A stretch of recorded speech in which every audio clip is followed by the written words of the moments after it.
काय बोलले? फक्त त्यांचेच गाणे वाजवून त्यांच्या गाण्यावरती नाचणं मला योग्य नाही वाटत. मी त्यांचा खूप रिस्पेक्ट करते असं मला वाटतं. मी त्यांचा आदर करते. जेव्हा सगळे लावणीच्या गेटअप मध्ये होते तेव्हा बाबासाहेबांच्या गाण्यावरती सगळ्यांनी आनंद व्यक्त केला. का तर तो उत्सव आहे म्हणून, बरोबर? कारण तो लाईव्ह होता, तो डीजे ट्रॅक वरती नव्हता.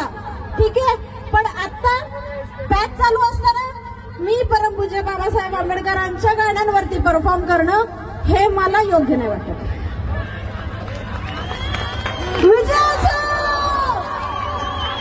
पण तरी सुद्धा मी शेवटी गाणं घेणार बाबासाहेबांचं. डॉक्टर पदर घेऊन घेणार.